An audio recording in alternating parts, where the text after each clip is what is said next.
Bonjour à tous les amis, j'espère que vous allez bien. Très heureux de vous retrouver pour cet nouvel épisode de Préparons notre semaine de trading ensemble. Comme tous les dimanches, on fait un point sur le marché, les indices, un petit peu Forex, Action, Bitcoin. J'espère que la vidéo d'hier vous a plu. Visiblement, c'est le cas. Un nouveau format qui est disponible et présenté maintenant sur la chaîne. Tous les samedis midi, je vous publierai le top and flop, le pire et le meilleur trade de la semaine, en vous présentant voilà, un petit peu le pourquoi du comment des décisions. Visiblement, ça vous a plu et ben, ça me fait plaisir forcément. Voilà, hein, une belle émission qui permet d'alléger la vidéo du dimanche et qui vous offre voilà, encore plus de contenu, encore plus voilà, de compréhension de ce que je peux faire. Et voilà, merci à tous d'avoir répondu nombreux. Elle a bien marché cette vidéo et j'ai eu des super commentaires, donc merci. Du coup, bah là, on est sur plutôt une analyse, on va dire, moyen terme des indices, un petit peu voir les niveaux la semaine prochaine, qu'est-ce qui est important à surveiller. On a eu un rebond des indices quand même cette semaine qui ont mis fin à 3 semaines de baisse. Malgré un ton quand même assez strict de la part des banques centrales. Donc ça, c'est quand même plutôt de bon augure. On a la Fed qui parlera le 21 septembre, bien sûr, pour ses taux d'intérêt. On est, si je regarde en direct avec vous, le fameux countdown. Vous connaissez peut-être pas ce site. C'est FedWatch qui permet d'avoir voilà, une sorte de probabilité de hausse de taux pour le prochain rendez-vous de la Fed le 21 septembre. Je ne sais pas si vous voyez bien, je vais regarder le retour. Voilà. On est sur 91% pour une hausse de 0,75. Donc c'est quand même assez fort. On a eu la BCE qui a fait ça, qui a fait ce choix cette semaine. Et du coup, c'est quand même intéressant, c'est quand même plutôt de bon augure. Alors est-ce que c'est le début d'un vrai rebond technique ou juste voilà, un petit rebond technique, pardon, ou vraiment le point bas pour une grande vague de hausse? Évidemment, j'ai pas de boule de cristal, mais c'est quand même intéressant de voir ça, que l'inflation, les banques centrales, les taux sont quand même au cœur de l'actualité macro depuis des semaines et des semaines et des semaines, et de voir comme ça les indices tenir, voire rebondir malgré un ton strict, c'est plutôt cool. Ça veut dire que les marchés sont rassurés par le fait que les banques centrales prennent le taureau par les cornes, avec l'idée de combattre l'inflation sans trop endommager l'économie. Donc cette semaine, on aura des chiffres importants à surveiller. On aura mardi l'inflation américaine, on aura les ventes au détail également jeudi et l'indice de confiance du consommateur américain vendredi. Donc ce sont les 3 rendez-vous qui devraient provoquer un peu de volatilité sur les marchés, ce qu'on aime finalement, ce qui nous permet d'avoir un petit peu de quoi day trader. On va commencer un petit peu par, allez, on va faire le DAX, soyons sport. Allez, on va le dire. L'indice allemand, que je n'ai pas délaissé, mais que je trade évidemment très peu, puisqu'on est concentré principalement sur les indices américains. Pourquoi? On me pose souvent la question. D'abord, c'est parce que c'est là que ça se passe. Ce sont eux les boss, le Standard & Poor's, et derrière, effectivement, les deux coquins, le Nasdaq, le Dow Jones. Donc, autant trader directement ceux qui décident. Ensuite, c'est aussi un point de vue psychologique. Je vais quand même prendre des grosses opportunités sur le DAX si le matin on a vraiment des super signaux, mais puisque j'ai des règles que je vous ai présentées dans justement une vidéo sur les règles de trading que je m'impose, si je grille ma cartouche le matin sur le DAX et que je prends un stop, forcément l'après-midi pour ma session US je vais démarrer avec l'envie de rattraper le trade du matin, et forcément je vais peut-être avoir un petit peu plus de réticence à appliquer comme un robot quand j'ai un signal de peur de perdre le deuxième trade de la journée, ce genre de choses, etc. Donc en général, j'aime bien être vierge, entre guillemets, puceau de tout trade en démarrant ma session américaine. Donc voilà pourquoi je trade de moins en moins le DAX. Plus le temps passe, plus je suis vraiment concentré sur les US. Mais voilà, c'est quand même intéressant de le surveiller. Le DAX qui a tenu sa grosse zone support, on voit peut-être mieux en hebdo ici, une belle zone de support hebdo qui a été un petit peu attaquée mais qui tient un petit peu au-dessus des 12 500. C'est cette zone 12 500, 12 550 points qui fait son job. Donc encore une fois, lui il rebondit que parce que les US rebondissent. Il ne prend aucune décision tout seul. Il prend aucune... il évolue, il suit. C'est un copieur. Mais bon, bref, tenue de support. Ça, c'est quand même assez intéressant. On reste quand même assez lourd parce qu'on est quand même sous la moyenne mobile 50, qui est quand même la moyenne mobile de référence, entre guillemets, pour, on va dire, le moyen terme, le swing. Et il vient de se poser sur sa moyenne mobile 20, qui est vraiment la moyenne mobile court terme. Donc ça, c'est intéressant. C'est quand même encore un peu lourd du cul, comme j'aime bien le dire, mais c'est intéressant de voir qu'on vient d'arriver sur un élément technique assez majeur. Donc effectivement, je cherchais cette semaine et on va dire à partir de mercredi, plutôt des achats en intraday sur les indices, parce qu'il y avait eu un plus haut que le précédent en 4 heures et qu'on avait en 4 heures une théorie de dos qui s'est retournée avec la difficulté de faire un nouveau plus bas et un plus haut plus haut. Donc ces deux points-là ont été assez décisifs dans ma décision de prendre des achats plutôt que des ventes, parce que ça montre la théorie de dos, que le mouvement, en tout cas, je ne parle pas d'un point de vue daily hebdo, mais je parle du mouvement ici court terme baissier, il a pris fin en faisant un plus bas et un plus haut que leur précédent. On est passé au-dessus des moyennes mobiles en 4 heures. Donc voilà, on est quand même dans une dynamique pour l'instant de rebond qu'il va falloir surveiller avec attention. Mais je serais plutôt dans l'optique de continuer à payer pour cette semaine prochaine qui arrive, bien qu'il y ait des éléments macro qui sont très importants pour justement continuer le mouvement. Donc je vous l'ai dit, mardi, jeudi, vendredi. L'inflation surtout américaine très très importante. Mais ce qui est important là à comprendre, c'est qu'on dit qu'historiquement les marchés n'aiment pas quand les banques centrales montent les taux. Là on a des banques centrales qui sont quand même assez strictes et le marché apprécie. Donc ça change un petit peu la donne. Donc je suis plutôt haussier pour la semaine prochaine parce qu'on a cassé une zone importante, 13 050, qui était un niveau résistance. Et je vois, ce n'est que de l'analyse technique, bien sûr, c'est la macroéconomie qui fait monter ou descendre le marché, mais je vois un petit fanion qui a été validé en cassure, là, ici du plus haut, qu'on peut peut-être aussi voir en M15, mais qui est plus clair en H1, qui nous donne, en théorie, sur ce fanion, eh bien, on reporte, oui, messieurs, dames, on reporte la hauteur du mât. Je me fais rire tout seul, c'est déjà pas mal, au niveau de la cassure du fanion. Donc, ça nous donne quoi? Comme par hasard, comme de par hasard, comme je disais quand j'étais petit, 13 350. Donc, c'est mon objectif du côté du DAX, avec attention effectivement cette zone du plus haut précédent de 30 août qui avait complètement mis fin à la tentative de rebond technique qui est un peu similaire à ce qu'on a là. Donc attention à ce que ce ne soit pas un pétard mouillé. Donc mon plan pour cette hausse, ça va être d'attendre de voir si le marché peut réussir à passer au-dessus de ces 13 150. Petit pullback aux petits oignons. Je tente de tenter un petit achat pour aller chercher les 350. Ça, c'est un plan dans le flux sur des arguments techniques. Bien sûr, il peut aussi venir chercher la zone polarité qui pourrait tenir, cette zone résistance qui pourrait devenir support. Donc sur un plan un petit peu plus dangerous, je surveillerai, je vais enlever les moyennes mobiles pour que vous puissiez bien voir, je surveillerai un retour sur la moyenne mobile 20 1 heure et un repli sur 13 050 qui peut aussi devenir un niveau d'achat assez intéressant. Alors je sais, vous avez dit la dernière fois, je vais remettre ça en direct avec vous, vous allez voir, ça va être magnifique. Parce que vous m'en avez voulu sur les derniers commentaires. Vous m'avez dit, ouais, c'est pas cool, t'as enlevé tes trucs. Voilà, hop, et on va mettre un peu plus gros. Voilà, comme ça, vous avez les unités de temps, vous avez tout au milieu. Pour ceux qui suivent la vidéo, c'est vrai que c'est plus pratique. Donc voilà mon plan, plutôt en recherche d'achat, 13 050 zone polarité en cas de recontact et joli signal. Et si ça continue sans replier, 13 150 breaké, cassé, pullbacké, je tenterai un achat pour aller chercher les 350. On peut faire un scénario contraire, parce que c'est notre job. Si jamais on repasse sous les 13 150, ça veut dire que c'était un faux rebond technique. Et donc, si on repasse là-dessous et qu'on clôture vraiment, on va dire, le niveau, je pense, le niveau clé, c'est 13 000. Si on repasse sous 13 000, parce qu'il peut y avoir un peu de vol, on peut faire semblant de casser 13 050 et le sauver. Si vraiment il évolue de nouveau sous 13 000, pas bon. Ça veut dire que c'est un faux rebond technique et du coup, il prendra fin. Donc, attention. J'ai mon siège qui s'abaisse tout seul. Ce que vous voyez derrière le petit bazar, là, je ne sais pas si vous voyez bien, c'est le séminaire. Le séminaire qui démarre, au passage, je fais une petite parenthèse, il est full, c'est le plus gros séminaire qu'on a jamais fait. 18 personnes. 18 personnes qui viennent à Dubaï. Ça va être magnifique. Donc, il y a du matos. Parce qu'on a un énorme écran géant dans la salle de réunion qu'on a dans l'hôtel.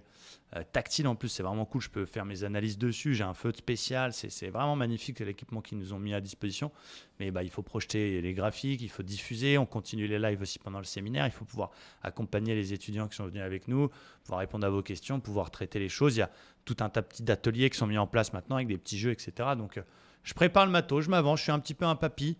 J'aime bien, moi, que les choses soient prêtes en temps et en heure. Donc, tout est déjà prêt, bien rangé, avec les fils, le bon cordon, le machin. C'est pour ça que vous voyez qu'il y a un petit peu du bazar derrière. Ah, c'est vrai que j'ai plein de défauts, mais j'essaie d'être un petit peu organisé. Quoi qu'il en soit, voilà pour le DAX. J'espère que vous avez noté ce plan. On va regarder un petit peu du côté du Dow Jones, voir un petit peu ce qui s'y passe. Très, très belle bougie hebdo qui clôture quasiment sur son plus haut. Et encore une fois, j'apprécie vraiment le contexte de ce rebond plutôt sain. En daily, alors c'est plus clair sur le Standard & Poor's qui finalement, regardez, un truc assez rigolo, que je vous en avais parlé, enfin rigolo, quand on est passionné de l'analyse technique comme moi, parce que c'est sûr que si tu t'attrapes un mec dans la rue ou un pote à toi qui connaît que dalle au trading, tu dis écoute Thierry, il y a un truc génial, c'est que le Standard & Poor's il s'est arrêté exactement sur l'objectif de l'épaule tête-épaule. Il va pas comprendre forcément.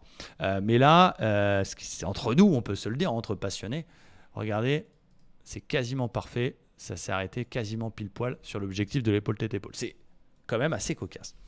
Et du coup, il a sauvé les 61,8 daily. C'est quasiment le plus bas là, du rebond. Alors, je vais juste le repositionner. On a changé d'échéance pour info pour ceux qui sont sur Pro Real Time. Quand on trade les futurs, vous savez que les futurs, ils ont une échéance, ce qui est tous les trimestres, septembre, décembre, mars et juin. Et donc, c'est le 3e vendredi de chaque mois de fin d'échéance. Donc là, le 3e vendredi de septembre, ce sera donc, si je regarde le calendrier, ce sera 1, 2, 3, le 16. On changera d'échéance, mais certains logiciels comme ProAltime vous proposent 15 jours avant déjà l'échéance d'après, parce que les échéances d'après peuvent déjà se trader et les volumes sont en train de basculer, c'est-à-dire que les grosses mains, ils n'attendent pas le vendredi dernier pour changer d'échéance. Ils commencent tout doucement à rouler leur position, on appelle ça. Et donc voilà pourquoi vous pouvez voir des fois des petits écarts de prix. Je ne comprends pas, mon CFD, il n'est pas le même. Là, ProAltime est déjà passé sur, on va dire, le général sur déjà décembre. Pour info. Donc c'est pour ça que mon Fibo était un petit peu déplacé. Voilà, petite anecdote pour que ce soit bien clair pour vous. Quoi qu'il en soit, 61,8 qui ont été sauvés du côté du Standard & Poor's, c'est assez cocasse et ça me plaît. Alors voilà, encore une fois, il ne faut pas avoir de biais. C'est pas parce que je dis aujourd'hui que c'est super, que le rebond il est plutôt sain et que j'aime beaucoup, que forcément je vais faire que des achats. Je vais suivre mon flux. Si à un moment donné dans la semaine, l'inflation US ou autre fait que le flux change, je m'adapterai au marché. Mais c'est ça qui est génial avec le day trading. C'est que on ne se soucie pas, est-ce que on s'en fout en fait. On change de sens entre guillemets en fonction de ce qui se passe et on n'est pas collé sur des positions plusieurs semaines. Je pense aux investisseurs par exemple sur les actions qui sont alors pas les très long terme parce que pareil ils s'en foutent un peu, mais des gens qui font du swing sur les actions, c'est quand même assez difficile en ce moment. Donc voilà, c'est pour ça que je fais pratiquement que du day trading maintenant et ma journée elle est finie en fin d'après-midi, alors parfois en gain, parfois en perte en effet. Cette semaine était quand même très très bonne, mais je fais un peu plus de 2%, même si j'aurais pu faire un peu plus, je suis quand même très content. C'est 2 fois mon objectif.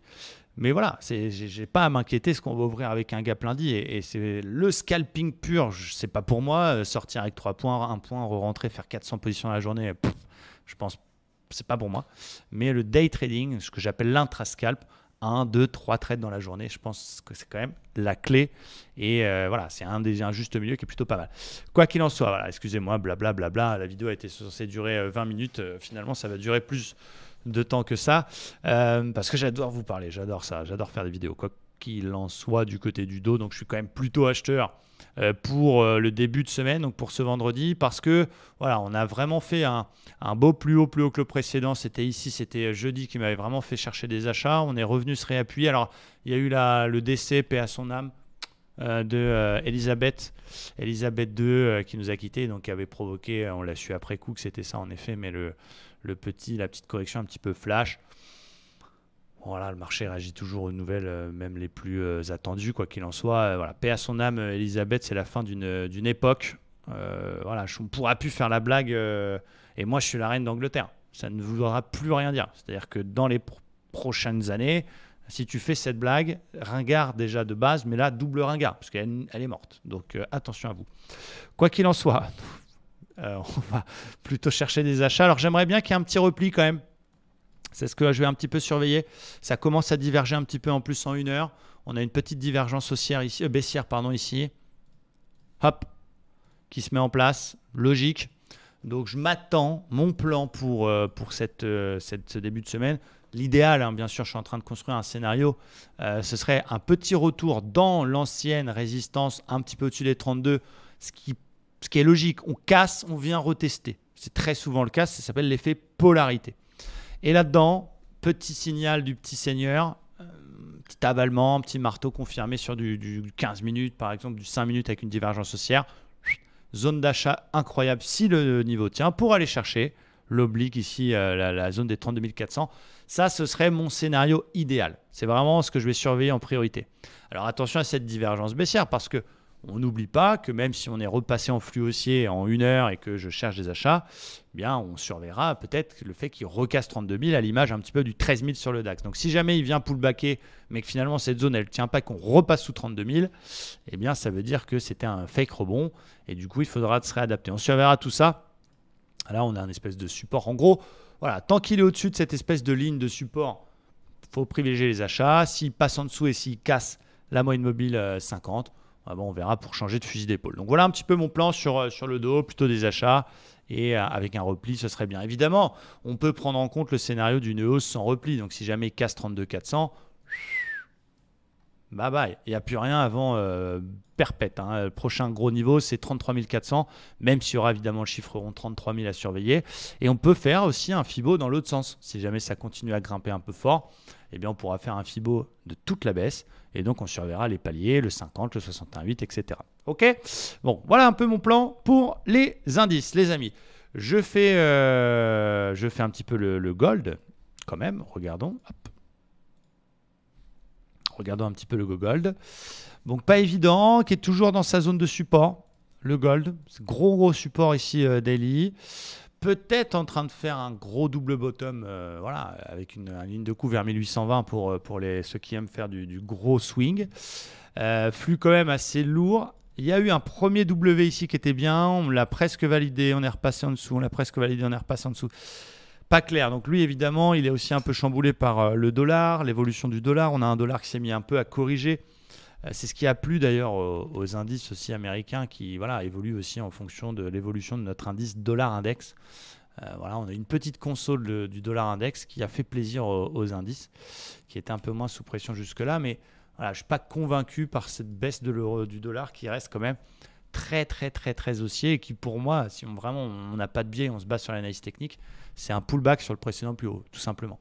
Donc attention, encore une fois, si le dollar repart à la hausse, on aura de nouveau le dollar, le gold qui pourrait rebaisser, qui pourrait finalement casser son support. Donc vraiment très grosse vigilance sur le dollar qui va être un peu chamboulé comme ça. Plus on va approcher de l'échéance du 21 septembre, plus le marché va réagir fortement aux différentes news qui vont sortir.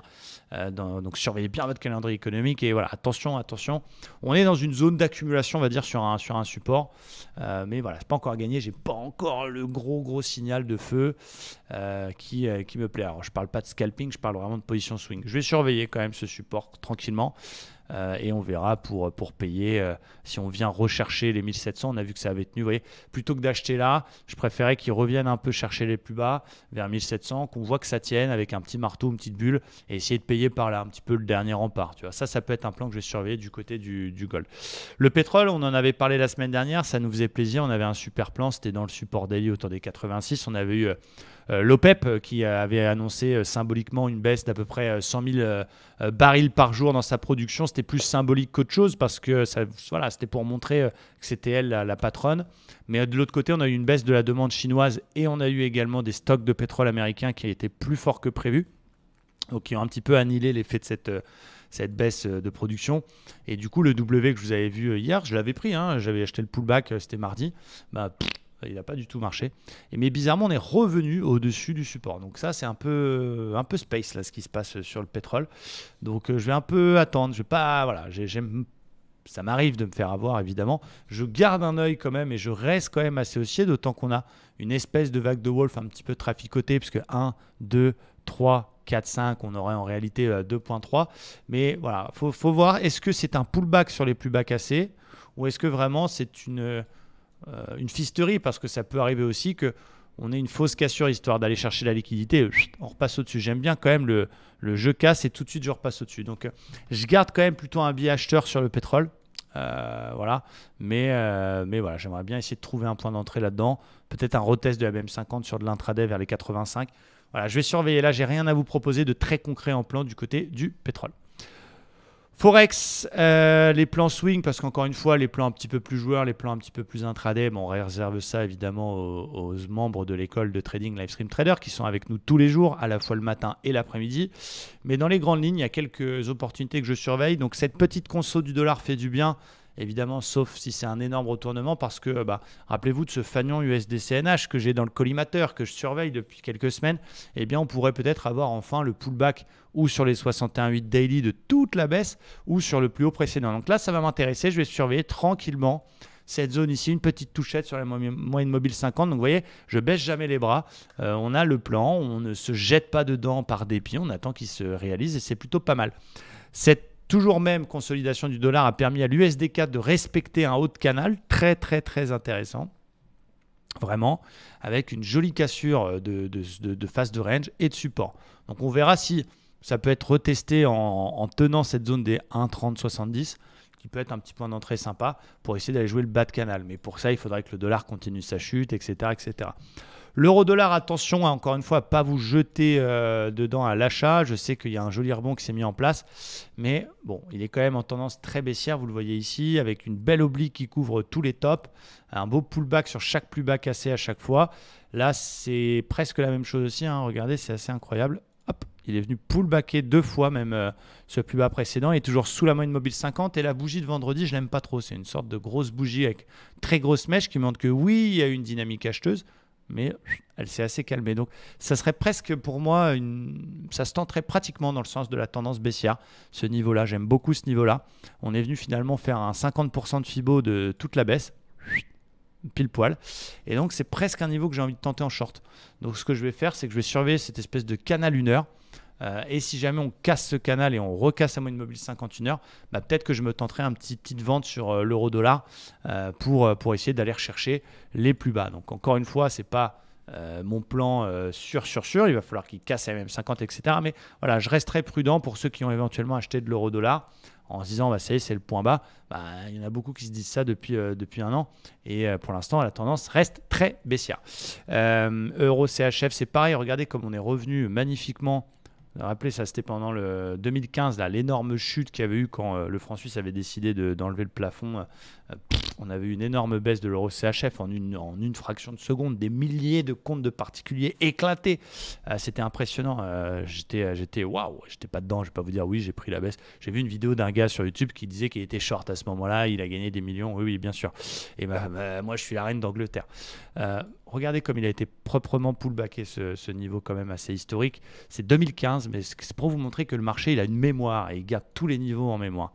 Donc c'est assez impressionnant. GBP JPY que j'aime bien aussi. Alors, faut avoir des coronesses bien sûr. Et il y avait une très belle divergence baissière sur un plus haut. Cassure du bruit. On est revenu faire un petit pullback. Donc voilà, c'est des choses qui me plaisent comme ça. Il n'y a pas énormément d'opportunités Forex. Mais voilà, je vous ai donné ce que je préférais, en tout cas, surveiller. Et donc, on a aussi des plans un petit peu plus joueurs. Je vous remontre, parce que je suis un petit peu déçu, je vous remonte l'USD Yen. On est venu shorter la divergence ici. On est revenu faire un petit pullback dessus et ça a fait mon objectif. Pour 2 pips, j'aurais pu gagner un ratio de 1, 2, 3, 4. Un petit peu déçu là pour le coup. Voilà pour le Forex. Donc, on continue à surveiller tout ça. Et je termine les amis, alors je vous montre quelques actions et on terminera par le Bitcoin. Quelques actions dont je vous avais parlé qui ont profité de ce rebond des indices. Facebook, Meta qui a bien rebondi sur son support des 157. Donc 1, 2, 3, 4, 5. Très intéressant. Snap toujours avec une belle divergence hebdo qui est quand même assez magnifique. Très belle divergence hebdo validée. Donc il y a un très beau risk-reward. C'est pas dit que ça gagne à tous les coups, mais en tout cas, il y a vraiment un énorme ratio risk-reward, j'aime beaucoup. Amazon également qui était revenu, regardez comme c'est beau. On est revenu, il y avait un gros W daily, ça a cassé avec un gap, on est revenu fermer quasiment le gap parfaitement et surtout faire un pullback sur la ligne de coup et piou, magnifique, superbe. Ça, c'est des actions qu'on regarde très très très souvent et quotidiennement. Accor qui a validé, très intéressant également pour ceux qui aiment les actions françaises. On est venu chercher un plus bas, celui de mars 2022.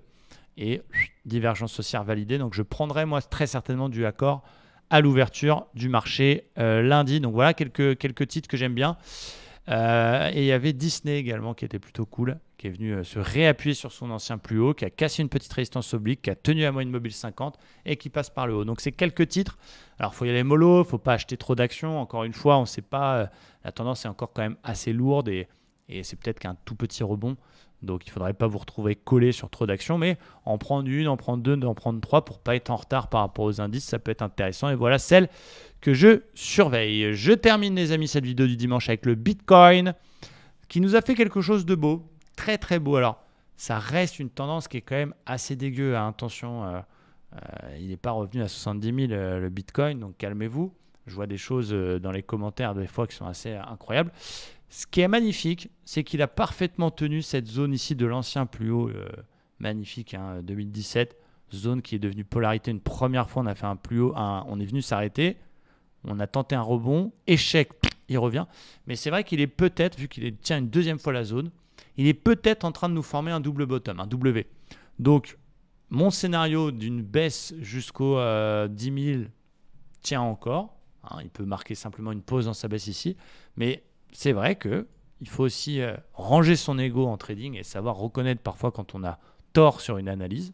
Et en tout cas, avoir un autre scénario en cas d'échec de son plan.